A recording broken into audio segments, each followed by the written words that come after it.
लोकसभा चुनाव 2024 की तैयारियां शुरू हो चुकी हैं और आज है नेशनल वोटर्स डे। इस मुद्दे पर और इस समय पर अगर सबसे बड़ी बात करनी हो तो बात करनी चाहिए नौजवान मतदाताओं से, क्योंकि वही देश का भविष्य होते हैं। और अगर हम कानपुर की बात करें तो कानपुर में एक बहुत खास बात है कि जो भी युवा वोटर्स कहे जाते हैं, यानी 18 साल से लेकर 39 साल तक, उनकी संख्या कानपुर में सबसे ज़्यादा है, तकरीबन 48%, यानी आधे वोटर तकरीबन ऐसे हैं जो कि युवा हैं। तो आज हमारे साथ यहाँ पर युवा वोटर्स भी मौजूद हैं जो या तो पहली बार वोट देंगे और या फिर एक बार वोट दे चुके हैं।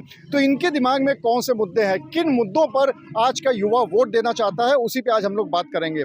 आप इसे शुरुआत कर लेते हैं कि ऐसे कौन से मुद्दे होते हैं कि जब आप वोट देने जाते हैं तो आपके दिमाग में होते हैं कि इन मुद्दों पर हमें वोट देना है। सर फर्स्ट ऑफ ऑल जब देने जाते हैं तो मेरा तो मुद्दा ये होता है कि एजुकेशन के रिलेटेड बोलना है। जैसे सरकार हर साल वैकेंसी निकालती है, हर स्टूडेंट का अगर एजुकेशन के रिलेटेड है तो उसका फर्स्ट एजुकेशन इसलिए चाहिए क्योंकि उसे जॉब चाहिए। तो हम लोग, मुझे ऐसा है कि मैं अगर वोट देने जाती हूँ तो मुझे कुछ चीज़ों में रिलीफ चाहिए। जैसे सरकार हर साल वैकेंसी निकालती है बट वैकेंसी से ज़्यादा फॉर्म्स भरे जाते हैं, तो कहीं ना कहीं हम उसकी वजह से पीछे रह जा रहे हैं। तो कुछ चीज़ों में है कि जैसे वैकेंसी काफ़ी साल बाद आती है। अभी दिल्ली पुलिस की वैकेंसी 5 साल बाद आई है, यूपी पुलिस की 3 साल बाद आई है। तो हम चाहते हैं कि कुछ वैकेंसियां हैं जो हम यूथ के लिए, जो 18 से 21 साल वाले ही फॉर्म भर सकते हैं, तो हम चाहते हैं कि वो वैकेंसी कम से कम हमें 1 साल या 2 साल में प्रोवाइड करवाई जाए ताकि से स्टूडेंट उन सब में आगे बढ़ सकें। यानी अगर नौकरी की बात है तो या तो नौकरी का जो टर्नओवर है वो थोड़ा सा बढ़ा दिया जाए ताकि मौके ज़्यादा मिले, और या फिर नौकरी की संख्या बढ़ाई जाए ताकि आप लोग को मौके ज़्यादा मिले। आपका क्या सोचना है कि जब आप वोट देने जाते हो तो कौन सी बात दिमाग में होती है? सर मैं पहली बात तो सबसे पहले ये ध्यान दूंगी कि मोदी जी जो मेरे प्रेफरेंस पे हैं, मैं सिर्फ अपनी बात बता रही हूँ कि हमारे मोदी जी ने पिछले 10 साल का उनका कार्यकाल रहा है और हमने 10 साल में देख लिया है कि उनके क्या क्या मोटिव रहे हैं। क्या 10 साल पहले कोई भी लड़की 8 बजे के बाद घर के बाहर निकल पाती थी, पर आज लड़कियां 10-10, 11-11 बजे घर के बाहर निकली हुई हैं, कोई कुछ भी प्रॉब्लम नहीं आ रही, कुछ भी नहीं। क्यों? क्योंकि मोदी ने लॉ एंड ऑर्डर बहुत अच्छे करे हैं, सारी सुविधाएं प्रोवाइड की, लड़कियों की सारी बात सुनी जाती है, इसलिए। प्लस हम ये भी देखेंगे कि हमारे लिए सबसे बड़ी उपलब्धि प्रेजेंट टाइम पे क्या है? राम मंदिर, जो 500 वर्ष बाद हर एक भारतवासी का सपना था, जो हर एक भारतवासी का सपना था, 500 वर्ष बाद सिर्फ मोदी जी के चक्कर में ये सिर्फ हम लोग को देखने को मिला, वरना आज तक क्या दिख रहा था। और 10 साल बाद कितने लोग थे देखा तक, कभी कुछ उपलब्धि कुछ नहीं थी। उन्होंने अपने कॉन्टेक्ट्स अदर फॉरेन कंट्रीज से कितने अच्छे बनाए हैं, उन्होंने एजुकेशन अच्छी से अच्छी प्रोवाइड की, सभी चीज में उन्होंने सारी सुविधाएं सबको प्रदान की, चाहे वो लड़की की मामला हो, इतनी सुविधाएं मिल रही हैं आज के ज़माने में। और सबसे अच्छा लीडर हमारी नज़र में और सारे यूथ की नज़र में मोदी है। चाहे मोदी जी कितना भी कुछ करें, पर जो मोदी जी की बातें हैं, मोदी जी का जो कार्यकाल रहा है, उसमें जितनी ऊंच नीच देखा गया है वो सब मोदी जी के कार्यकाल में देखा गया, किसी और के नेता में नहीं देखा गया है। चाहे मोदी जी कितना भी कर लें, पर वोट सिर्फ मोदी जी को जाएगा, सारे यूथ का जाएगा, क्योंकि उन्होंने देखा है कितना कितना अच्छा हुआ है। आज कहीं पे घूस नहीं चलती है, क्यों? क्योंकि मोदी जी ने सबको सख्त करके रखा है। कॉलेज में बच्चियां रोज आती हैं, क्यों? क्योंकि मोदी जी ने एजुकेशन को बढ़ावा दिया। क्या कॉलेज में बच्चियां रोज दिखती थी? सब पहले नहीं आती थी, सब अब सब आती हैं। कुछ तो काम है ये, और मोदी जी एक अच्छे लीडर है, एक अच्छा उनका कार्यकाल रहा है, इसलिए वोट सिर्फ मोदी जी को जाना चाहिए और किसी को नहीं। तो इनका ये मानना है कि कानून व्यवस्था भी काफ़ी अच्छी हुई है और एजुकेशन भी अच्छी हुई है पिछले, अगर हम 10 सालों की बात करें तो। आपका क्या सोचना है जब आप वोट देने जाते हैं? मेरा भी एज अ यूथ यही रहा है कि एक तो हमारा अपॉर्चुनिटीज़ का रहता है कि हम एजुकेशन के बाद हमें अपॉर्चुनिटीज़ चाहिए होती है, तो हमें कितनी अपॉर्चुनिटीज़ मिल रही हैं। देन हमारा क्राइम से रिलेटेड रहता है, हम कितने लिबरल फील कर रहे हैं। थर्ड थिंग हो गया कि हमारे इंटरनेशनली हमारे रिलेशनशिप्स कैसे हैं। तो इन सब चीज़ों को ध्यान में रखते हुए जो मुझे अच्छा लगेगा, जिसे मैं चाहूँगी कि हाँ इन्होंने अच्छा किया है, तो मैं उसी को वोट देना पसंद करूँगी। ये बात भी इन्होंने अच्छी कही कि हमारे देश के संबंध अंतर्राष्ट्रीय स्तर पर कैसे हैं दूसरे देशों के साथ, ये भी काफ़ी महत्वपूर्ण रखता है। आपका क्या सोचना है जब आप वोट देने जाते हो तो क्या दिमाग में मुद्दे होते हैं? यही कि हम लोगों को मतलब लड़कियां आज सुरक्षित हैं और शिक्षा में बढ़ावा मिल रहा है और हमारे सभी देशों के साथ संबंध अच्छे हैं। यही सोचना है। इन मुद्दों पे देते हैं। कहीं ना कहीं जो सुरक्षा की बात है, खासकर लड़कियों के लिए, महिलाओं के लिए, वो एक काफ़ी बड़ा मुद्दा है और उसके लिए ये मानना है कि सरकार अच्छा काम कर रही है। आपका भी सोचना है, किस क्या मुद्दे रहते हैं? सर एज अ यूथ मेरा भी पहले सबसे यही रहता है, जैसा कि सबका है कि सेफ्टी फर्स्ट है। तो अगर हम लोग की सेफ्टी होगी, हम लोग को पूरा सुरक्षा प्रदान करी जाएगी गर्ल्स को, कि वो पूरा फ्री है कि वो कब क्या करना चाहती हैं, एजुकेशन से रिलेटेड या स्पोर्ट्स से रिलेटेड या कुछ भी हो सकता है, तो उसके लिए सेफ्टी फर्स्ट है। जब हम लोग को सेफ्टी मिलेगी तभी हम लोग आगे चल के कुछ काम कर पाएंगे। हम लोग अपना जॉब बाहर कर सकते हैं, हम लोग बिजनेस भी स्टार्ट कर सकते हैं, इनफैक्ट गर्ल्स कुछ भी कर सकती हैं, बट फर्स्ट ऑफ ऑल हम लोग को सेफ्टी चाहिए होती है।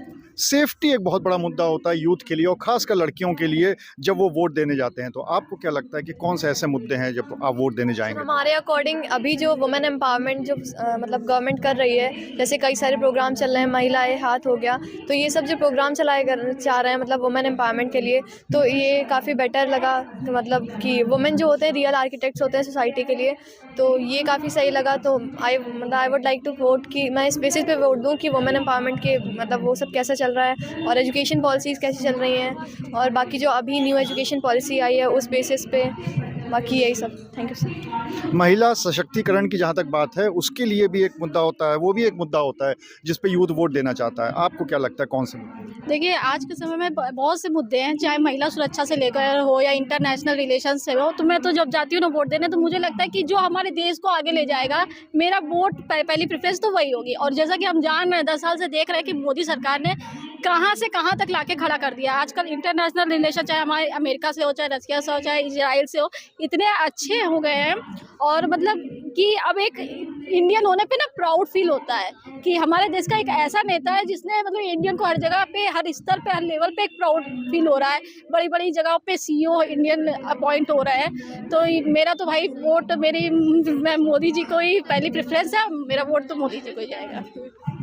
तो किन मुद्दों पे वोट देना है ये तो बता ही रहे हैं, साथ ही वो अपनी प्रेफरेंस भी बता दे रहे हैं। आपको क्या लगता है? सर हमें लगता है मोदी जी की वजह से अगर हम किसी को चुनना चाहेंगे तो यही कहेंगे कि वो हमारे देश में एकता ला रहे हैं।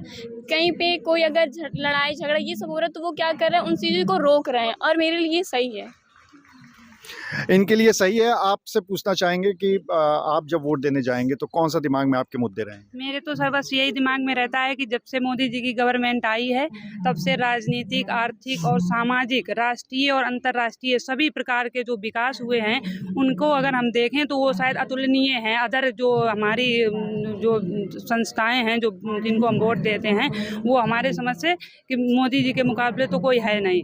और राष्ट्रीय स्तर पे ही नहीं, मोदी जी अंतर्राष्ट्रीय स्तर पे भी एक सर्वश्रेष्ठ नंबर 1 नेता उभर के जो अभी आए हैं। और खास करके अगर देखा जाए तो उन्होंने युवाओं की तरफ सबसे ज़्यादा ध्यान दिया है, चाहे वो शिक्षा हो, चाहे वो वुमेन पावर हो या किसी भी क्षेत्र में हो। यहाँ तक जो बुजुर्ग लोग हैं या जैसे लघु उद्यम वर्ग के जो श्रमिक वर्ग हैं, रिक्शा चालक, सभी पर उन्होंने ध्यान दिया है। तो मोदी जी को वोट तो मेरा हमेशा से जाता रहा है और हमेशा जाएगा। इतना अच्छा नेता मेरी नज़र में तो कोई है नहीं। यही सोच के हम तो हमेशा मोदी जी को वोट करेंगे। तो अपनी प्रेफरेंस भी युवा मतदाता यहाँ पर बता रहे हैं। जी, आप कुछ कह रहे हैं? हाँ, जैसे अभी UPP में भर्ती आई है, 5 साल बाद निकली है। तो अगर देखा जाए तो वहाँ क्या हुआ है कि लड़कियों के फॉर्म वहाँ बहुत ज़्यादा अप्लाई हुए हैं। तो ये देखा जा रहा है कि हर क्षेत्र में लड़कियाँ आजकल लड़कों से आगे हो रही हैं। कहीं पे भी भ्रष्टाचार नहीं है, घूस वाला जैसा कि अभी इन्होंने बोला था वो सब खत्म हो गया। जो पढ़ेगा अच्छे से तो वो सफल भी होगा, उसको नौकरी भी मिलेगी और वो रोजगार भी होगा। तो हर क्षेत्र में मोदी जी ने अपना बहुत महत्वपूर्ण योगदान दे रहे हैं, चाहे फिर वो राम मंदिर हो या किसी भी तरीके का हो। देश विदेशों से मंत्रियों का आना जाना, दूसरे देशों के जो राष्ट्रीय अध्यक्ष हैं वो सब आते हैं, उनसे भी अच्छे संबंध स्थापित किए हैं। तो हम तो हमेशा मोदी जी को वोट करेंगे।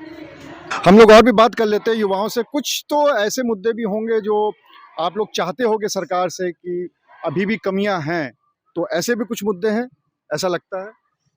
हाँ सर, होंगे। जैसे कि हम लोग बाहर से कोई भी एक्सपोर्ट या इंपोर्ट करते हैं तो उसका बहुत ज़्यादा हाई रेट्स हो जाते हैं, आते मतलब टैक्सेस लगने के बाद बहुत ज़्यादा टैक्स लग जाते हैं जो कि नॉर्मल लो पीपल्स के लिए अच्छे नहीं हो सकते हैं। तो शायद उसमें ध्यान देना चाहिए उनको कि हाँ, अगर वो हाई लेवल के लिए तो सही हो जाता है पर जो नीचे के लोग हैं उनके लिए बहुत ज़्यादा दिक्कत हो जाती है। जैसे लॉकडाउन लग गया था तो उसमें बहुत प्रॉब्लम हुई थी, जो कि प्राइवेट या ऐसे जॉब्स कर रहे थे, टीचर्स को बहुत प्रॉब्लम हुई थी जो प्राइवेट स्कूल में पढ़ा रहे थे। तो इन सब चीज़ों पे थोड़ा सा ध्यान देना चाहिए उन्हें क्योंकि फिर वो लोग जॉबलेस हो जाते हैं, उनके पास कुछ रह नहीं जाता है, फिर उनकी कंडीशंस ख़राब हो जाती हैं। यानी एक नौकरी और दूसरा टैक्सेशन में भी कमी आनी चाहिए, क्योंकि टैक्सेशन लगने चाहे किसी भी चीज़ पे अगर लगता है तो उसका जो असर है वो नीचे तक पड़ता है, हर वोटर तक पड़ता है। आपको लगता है कि कुछ अभी कमियां हैं, कुछ मुद्दे ऐसे हैं जो होने चाहिए, या किन मुद्दों पर आप वोट देंगे? यहाँ पे मतलब पहले से अब में बहुत ज़्यादा डिफरेंस आया है। पहले की जो गवर्नमेंट थी उसने मेरे हिसाब से तो कुछ ही नहीं किया है जिस हिसाब से मोदी जी कर रहे हैं। और जैसे पेट्रोल के रेट बहुत ज़्यादा हाई हो गए हैं, सिलेंडर्स के रेट बहुत ज़्यादा हाई हो गए हैं, जो लोअर फैमिलीज ज़्यादा अफोर्ड नहीं कर सकती हैं, तो थोड़ा इनको कम करना चाहिए। टैक्सेस बहुत ज़्यादा हाई कर दिए गए हैं, इनको कम करना चाहिए। बाकी इस गवर्नमेंट किया तो बहुत ज़्यादा ही है, स्पेशली गर्ल्स के लिए बहुत ज़्यादा किया है। गर्ल्स अब सेफ फील करती हैं बाहर निकलने में, और एजुकेशन पॉलिसी बहुत अच्छी हो गई है पहले से कंपैरिजन टू पहले का। और बाकी तो जितना भी यूथ है वो जितना भी फ्लो चल रहा है जिस हिसाब से इस कंट्री में, उसको देखते ही हुए मतलब पहले से ही कंपेयर करते हैं कि पहले का कैसा था और अब का कैसा है और आगे फ्यूचर में कैसा होने वाला है, इसको देखते हुए। और जैसे वैकेंसीज बहुत सारी निकल रही हैं, अब 5 साल बाद पुलिस की वैकेंसी निकली हुई है जिसके लिए कितने सारे लोगों ने आवेदन डाले हुए हैं। तो हाँ, पहले से कंपेयर अगर मेरे हिसाब से किया जाए तो बहुत ज़्यादा बेटर हुआ है और आगे और बेटर होगा। मोदी सरकार ही आने वाली है, ये सबको ही पता है। ये तो वोटरों का अपना कहना है कि आपसे जानना चाहेंगे कि कौन से ऐसे मुद्दे होते हैं जब आप वोट देने जाते हैं, तो कौन से दिमाग में मुद्दे होते हैं कि अगर ये मुद्दे होंगे तो हम वोट देंगे? सर, सबसे पहले तो मैं नेशनलिज्म को ही आगे रखती हूँ कि जो हमारे भारत देश को आगे बढ़ाएगा हम उसी को वोट देंगे। एंड देन प्रायोरिटी रहती है कि हमारे देश को कौन कितना आगे बढ़ा रहा है, किन किन जगहों पे हम लोग लैग कर रहे थे और उन सभी जगहों पर हम लोगों ने आज कितनी उन्नति पा ली है, ये हम देख सकते हैं मोदी जी ने बहुत करा है। पहले जैसे अगर हम देखें कि यूनिवर्सिटीज़ 700 लमसम हुआ करती थी और अब अगर देखा जाए तो 1464 यूनिवर्सिटीज़ इन 10 ईयर्स में बन चुकी हैं। तो हाईवेज़ की भी बात करें तो पहले बहुत कम हुआ करते थे एंड करंट स्टेटस अगर देखा जाए तो बहुत ज़्यादा है। एजुकेशन क्वालिटी के बारे में हम कहना चाहेंगे कि हाँ, यूनिवर्सिटीज़ बहुत बन गई हैं, प्राइमरी स्कूल्स पहले से बहुत बेटर हो चुके हैं, सेकेंडरी स्कूल्स भी बेटर हो चुके हैं, बट जो एजुकेशन दी जा रही है, वो क्वालिटी जो दी जा रही है उसमें बदलाव लाने की बहुत आवश्यकता है, क्योंकि हमारी जो आगे आने वाली जनरेशन है उनको जो एजुकेशन हम देना चाहते हैं ताकि उनका जो ब्रेन है वो वैदिक कल्चर जो पहले था वो उसके थ्रू विकसित कर सकते हैं। तो ये थे कानपुर के वोटर और यूथ वोटर जिनका ये मानना था कि बहुत सारे ऐसे मुद्दे हैं, उन मुद्दों को सोचकर वो वोट देने जाते हैं। और उसको ये भी मानना है इनका कि जो महिला सुरक्षा है वो काफ़ी अच्छी हुई है, राष्ट्रवाद अच्छा हुआ है, अंतर्राष्ट्रीय रिलेशन अच्छे हुए हैं, लेकिन कुछ मुद्दे ऐसे भी हैं जैसे नौकरियों की संख्या बढ़नी चाहिए, ये भी वो चाहते हैं। और साथ ही साथ महंगाई में थोड़ी सी कमी आनी चाहिए क्योंकि उसका असर नीचे तक पड़ता है। कैमरा में शारिक खान के साथ अनुराग अग्रवाल, TV9 कानपुर।